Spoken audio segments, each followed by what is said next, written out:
کہو گے تو میرا کوئی فائدہ تو اس میں ہونے والا ہے نہیں، اور نہ کہو گے تو میرا کوئی نقصان بھی اس میں نہیں ہو رہا۔ بولو، ارے بولو بھائی، ارے نرہی کے لوگ گونگے تو نہیں ہیں؟ اگر گونگے ہوں تو ہمارے یہاں ایک مزار شریف ہے حضرت سید جمال الدین رحمۃ اللہ علیہ، ایک بزرگ ہیں، آج بھی ان کی زندہ کرامت ہے، جو بچے گونگے ہوں، بولتے نہیں ہوں، وہاں جانور کی زبان پکا کے فاتحہ کرتے ہیں، اللہ کا کرم ہوتا ہے، بچے بولنے لگ جاتے ہیں۔ تو اگر نرہی میں گونگے رہتے ہو تو آنا ہمارے یہاں، تاریخ میں بتاؤں گا، فون کرنا مجھے، تاریخ میں بتاؤں گا، اور اس کی آنا زبان وہاں پر فاتحہ کرنا، انشاءاللہ بولنے لگ جاؤ گے۔ اور اگر بولنا آتا ہے تو آپ ذرا میری بات کا جواب دیتے رہیں۔ میں کہہ رہا ہوں سبحان اللہ کہو گے میرا کوئی فائدہ نہیں پرسنلی، آپ نہ کہو گے میرا کوئی نقصان نہیں پرسنلی، میں تو اپنا کام کروں گا، چلا جاؤں گا۔ ہاں سبحان اللہ کہو گے فائدہ تمہارا ہے، نہ کہو گے تو نقصان تمہارا ہے۔ بس اتنا سا ہے کہ اگر تم کہو گے تو مجھے لگے گا سن رہے ہو، نہیں کہو گے مجھے لگے گا شاید آپ کو میری بات سمجھ میں نہیں آئی، تو اب آپ کی مرضی ہے، بولیں گے، آپ کہیں گے اللہ پاک ہے، تو اللہ تبارک و تعالیٰ بھی بندے سے خوش ہوتا ہے نا، میرا بندہ مجھے پاک کہہ کے بلا رہا ہے۔ ذرا بیداری کے ساتھ کہیں سبحان اللہ۔ اچھا بعض لوگوں کو چڑ ہوتی ہے اس بات سے، یار ان مولویوں کا ڈرامہ بھی سمجھ میں نہیں آتا، جو آئے گا وہ ہاتھ اٹھاؤ، یہ والا اٹھاؤ، یہ ابا کے نام پہ اٹھا دو، یہ اماں کے نام پہ اٹھا دو، لوگ چڑ جاتے ہیں، یار یہ کیا مولویوں کا ڈرامہ سمجھ میں نہیں آتا۔ یہ نقیب صاحب ہمارے ماشاءاللہ بڑی محنت کر رہے ہیں، ایک جلسے میں سی نقیب صاحب نے کہا دیا ایک ہاتھ اپنے ابا کے نام پہ اٹھاؤ پھر کہو سبحان اللہ، دوسرا اپنی اماں کے نام پہ اٹھاؤ پھر کہو سبحان اللہ۔ ایک آدمی چڑھ گیا، وہ کہنے لگا مولانا صاحب دو پیر رہ گئے ہیں، کہو تو ساس سسر کے نام پہ نہیں بٹھا دوں۔ تو لوگ چڑھ جاتے ہیں، تو بھائی چڑھنا نہیں، پریشان نہیں ہونا، آپ کو اچھا لگے تو بولنا، ٹھیک ہے؟ اب آپ ذرا اگر آپ کو دل چاہے تو بول دیجئے سبحان اللہ۔ پہ کرے دل ربا بن کے آیا، روح ارض و سما بن کے آیا، سب رسول خدا بن کے آئے، وہ حبیب خدا بن کے آیا۔ سیدہ آمنہ کا دلارا اور حلیمہ کی آنکھوں کا تارا، وہ شکستہ دلوں کا سہارا، بے بسوں کی دعا بن کے آیا، بادشاہوں نے کی ہے غلامی، تاجداروں نے دی ہے سلامی، بے مثال ان کا نام گرامی، مصطفیٰ مجتبیٰ بن کے آیا، دست قدرت نے ایسا سجایا، حسن تخلیق کو رشک آیا، جس کا رتبہ کسی نے نہ پایا، وہ خدا کی رضا بن کے آیا۔ جس کا رتبہ کسی نے نہ پایا، وہ خدا کی رضا بن کے آیا۔ حضور آئے، اللہ نے رحمت بنا کے بھیجا، بے شک سبحان اللہ۔ پروردگار عالم رب لم یزل و لا یزال خالق ارض و سما نے زمین پیدا کی بندوں کے لیے، انسانوں کے لیے، اللہ نے آسمان بنایا بندوں کے لیے، ہم لوگوں کے لیے بنایا، چاند کو اللہ نے پیدا کیا اپنے بندوں کے لیے پیدا کیا، سورج کو پیدا کیا ہم لوگوں کے لیے پیدا کیا، جو چیزیں انسان کے لیے ضروری تھی اللہ نے ہر چیز کو پیدا کیا۔ اللہ نے زمین بنائی، آسمان بنایا، چاند بنایا، سورج بنایا، ستارے بنائے، پانی بنایا، ہوا بنائی، ہر شے کو اللہ نے پیدا کیا، مگر احسان نہیں جتایا۔ لیکن جب محبوب کو پیدا کیا تو اللہ نے احسان جتا دیا، اور قرآن میں اعلان کر دیا، اے میرے بندو، اے مومنو، اللہ نے تم پر احسان کر دیا کہ تمہارے درمیان اپنا رسول بھیج دیا۔ اللہ کا احسان ہے اور اس نے جتایا اس احسان کو، اللہ نے جتایا احسان، بندوں کو بتایا کہ میں نے احسان کیا تم پہ جو اپنا محبوب بھیجا ہے۔ کون آیا؟ وہ نبی آیا کہ ان کے جیسا نہ کوئی آیا تھا نہ کوئی قیامت تک آ سکے گا، اور ہم غلام تو کہتے ہیں ان کے جیسا کوئی کونین میں آیا ہی نہیں، ان کے جیسا کوئی کونین میں آیا نہیں آتا بھی کیسے جب اللہ نے بنایا ہی نہیں. اللہ نے دوسرا تو کوئی ایسا بنایا ہی نہیں. ایسا حسن اللہ نے کسی کو نہیں دیا, ایسا جمال اللہ نے کسی کو نہیں دیا. صاحب کمال دنیا میں بہت آئے مگر جیسے میرے نبی ایسا کوئی دنیا میں نہیں آیا. اللہ اکبر کبیرہ. آؤ ذرا تمہیں مصطفیٰ کا جمال بھی بتا دوں اور مدینے والے کا کمال بھی بتا دوں. ذرا دل لگا کے محبت سے کہہ دو سبحان اللہ. تاجدار مدینہ والی کونین صلی اللہ تعالیٰ علیہ وسلم کا جمال بھی سن لو اور میرے آقا کا کمال بھی سن لو. اللہ اکبر کبیرہ.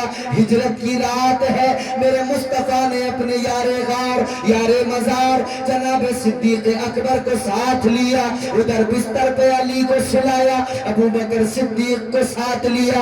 میرے آقا نے فرمایا چلو ابو بکر ہجرت کرنا ہے, مکے کو چھوڑنا ہے, مدینے کو جانا ہے.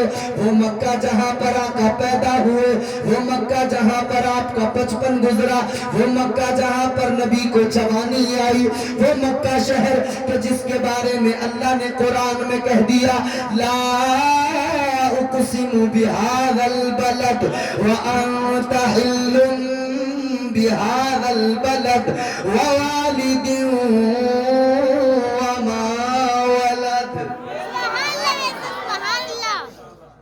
اللہ نے اس شہر کی قسم یاد کی, اس شہر کی قسم یاد کی. کیوں؟ یا اللہ تو نے اس شہر کی قسم کیوں اٹھائی, قسم کیوں یاد کی؟ اللہ نے فرمایا لا اقسم بہذا البلد, قسم ہے اس شہر کی. اللہ تو نے قسم کس لیے اٹھائی, کس لیے قسم یاد کی؟ تو اللہ نے فرمایا وانت حل بہذا البلد, اس لیے قسم اٹھائی ہے, اس لیے قسم کو یاد کیا ہے کہ اس شہر کے اندر میرا محبوب رہتا ہے. وہ مکہ چھوڑ دیا حضور نے. تھوڑی دیر سنیں گے نا تو ابھی آواز جو متاثر ہے وہ تھوڑی دیر میں انشاءاللہ اپنی جگہ پہ آئے گی, پھر اور آپ لطف اندوز ہوں گے. مسلسل پورا مہینہ یہ تقریباً گزر گیا بولتے بولتے, مگر انشاءاللہ آپ کی محبت رہے. میں آپ کو صرف تقریر سناؤں گا, میں چاہتا ہوں آپ سنیں کچھ, میں آپ کو لطیفے ادھر ادھر کی باتیں نہیں سناؤں. مکہ شہر, حضور کہاں پیدا ہوئے بولو, زور سے بولو, مکہ شریف. دیکھو اپنی نئی نسل کو, اپنے بچوں کو یہ یاد کرا دو نبی پیدا کہاں ہوئے, نبی کی ماں کا نام کیا ہے, نبی کے والد کا نام کیا ہے, نبی کے والدین کی شان کیا ہے, نبی کے خاندان کا نام کیا ہے, نبی کے دادا کا نام کیا ہے, نبی کی دادی کا نام کیا ہے. کہ کم از کم ہم اپنے بچوں کو بیسک چیزیں تو یاد کرا دیں. تو نبی پیدا ہوئے مکے میں, اور مکہ بھی بڑی عظمت والا شہر ہے کیونکہ وہاں اللہ کا گھر کعبہ ہے. کعبہ, ہر انسان کعبے کو دیکھنا چاہتا ہے. اے میرے عزیزو یاد رکھنا کعبہ وہ مقدس اللہ کا گھر ہے, وہ پاکیزہ گھر ہے خدا کا کعبہ, کہ جب کوئی حاجی حج کرنے کے لیے جاتا ہے میرے آقا نے فرمایا جب جانے والا کعبے پہ نظر ڈالتا ہے, جب اس کی پہلی نظر کعبے پہ پڑتی ہے, جب وہ کعبے پہ پہلی نظر پڑتی ہے اور وہ اللہ کی بارگاہ میں دعا کرتا ہے, میرے آقا نے فرمایا اللہ اس کی دعا کو فوراً قبول کر لیتا ہے. اللہ اس کی دعا کو رد نہیں کرتا ہے بلکہ پروردگار دعا کو قبول کر لیتا ہے. سنو تو ذرا میرے عزیزو, کون سا شہر ہے کعبہ, کون سا شہر ہے مکہ, اور کس جگہ کو کہتے ہیں کعبہ؟ کعبہ وہ اللہ کا مقدس گھر ہے جہاں ہر لمحہ اللہ کی 120 رحمتیں نازل ہوتی ہیں. نبی مکے میں پیدا ہوئے, مکے میں کعبہ اللہ کا گھر ہے. اچھا بات آئیے تو میں ضمن ذرا سا بتاؤں آپ کو کعبہ بنا کیوں, کیسے بنا, وجہ کیا تھی کعبہ بننے کی. اچھا کبھی آپ نے سنا ہے کہ یہ جو کعبہ ہے اس کے علاوہ دوسرے کعبے کا ذکر سنا؟ بولو بولو, دوسرے کعبے کے بارے میں کبھی سنا؟ کہیں دوسرا کعبہ ہے جانتے ہو؟ ہے, میں بتاتا ہوں, سنو محبت سے بولو سبحان اللہ. ایک کعبہ زمین پر مکہ شہر کے اندر، مگر یہ کعبہ جو ہے زمین کے بیچوں بیچ ہے، زمین کے سینٹر میں کعبہ ہے، زمین کی ناف ہے کعبہ بالکل سینٹر میں ہے۔ یہ کعبہ زمین پر مکہ شہر میں ہے، مگر ایک اور کعبہ ہے وہ آسمانوں پر ہے، ساتویں آسمان پر وہ کعبہ ہے، اور اس کعبے کا نام ہے بیت المعمور۔ وہ فرشتوں کا کعبہ ہے، یہ انسانوں کا کعبہ ہے، وہ فرشتوں کا کعبہ ہے، اسے بیت المعمور کہا جاتا ہے۔ اس کعبے کی وجہ سے یہ کعبہ بنایا گیا، اس کعبے کی وجہ سے اللہ نے یہ کعبہ بنوایا۔ کیا بات تھی ایسی؟ اب سنو ذرا دل لگا کے میں بتاتا ہوں۔ اللہ کا قرآن پڑھو، اللہ نے فرشتوں کو جمع کیا، پروردگار نے فرمایا اے میرے فرشتوں، میں زمین پر اپنا خلیفہ بنانے والا ہوں، اپنا خلیفہ پیدا کرنے والا ہوں۔ اللہ نے قرآن میں اعلان کر دیا وَإِذْ قَالَ رَبُّكَ لِلْمَلَائِكَةِ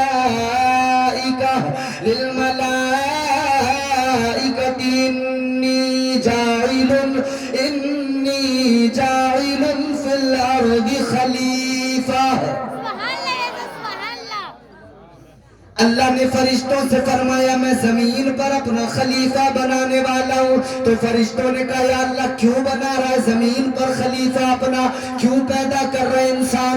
یا اللہ زمین پر انسان جائے گا، فتنہ و فساد کرے گا، اے مولا انسان خوریزی کرے گا، یہ لڑائی جھگڑا کریں گے۔ اللہ نے فرمایا اے میرے فرشتوں، جو میں جانتا ہوں وہ تم نہیں جانتے۔ جو میں جانتا ہوں وہ تم نہیں جانتے۔ فرشتوں نے کہا تھا مولا عبادت کرنے کے لیے ہم موجود ہیں، بندگی کے لیے ہم موجود ہیں۔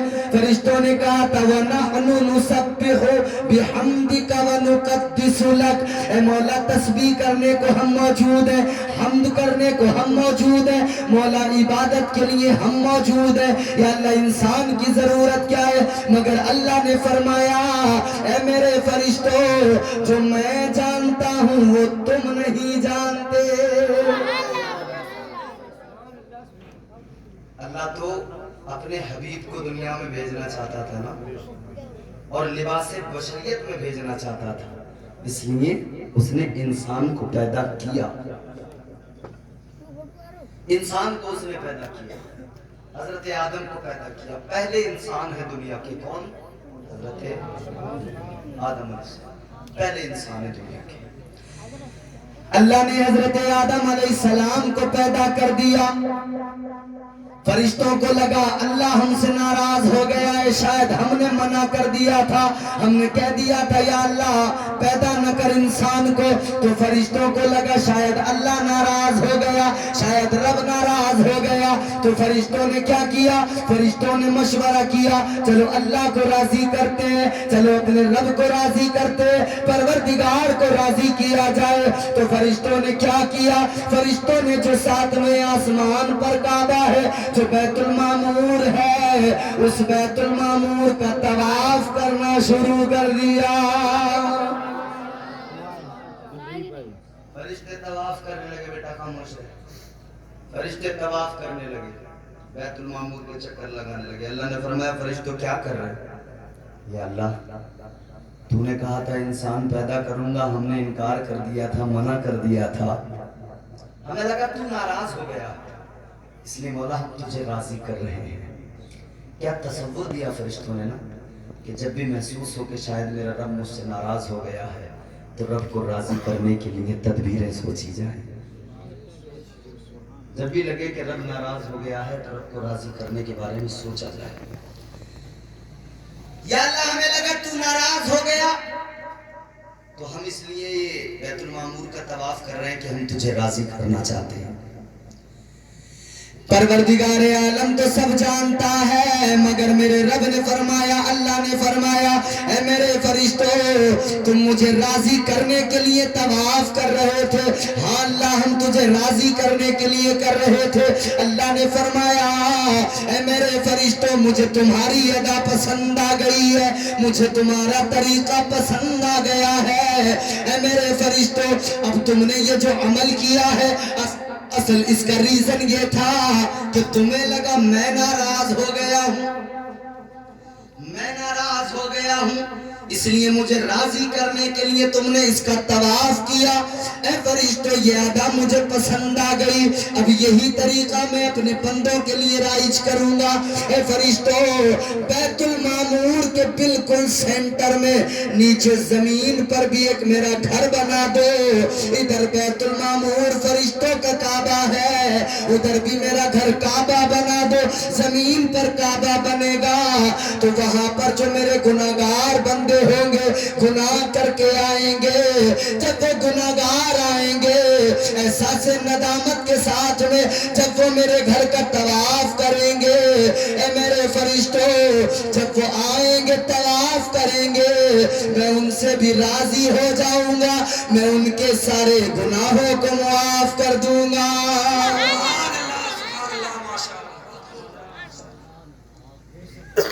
تو یہ کعبہ اللہ نے زمین پہ بنوایا اس لیے کہ میرے گناہگار بندے آئیں طواف کریں میں ان کو معاف کروں۔ وہ تو نوازنا چاہتا ہے بندے کو، وہ تو بخشنا چاہتا ہے، وہ تو معافی کے پروانے دینا چاہتا ہے۔ گردش میں کہاں اس کے مقدر کا ستارہ ہو جس کو میسر تیری رحمت کا سہارا، تنہا ہے اکیلا ہے تو یکتا ہے احد ہے، غیرت تیری کرتی نہیں شرکت کو گوارا، حق یہ ہے کہ تجھ بن کوئی معبود نہیں ہے تیرے سوا کون مددگار ہمارا، اور وہ نوازنے پہ آئے تو نواز دے زمانہ، وہ نوازنے پہ آئے تو نواز دے زمانہ، وہ کریم ہی جو ٹھہرا تو کرم کا کیا ٹھکانہ۔ وہ اللہ کا گھر مقدس کعبہ کہاں ہے؟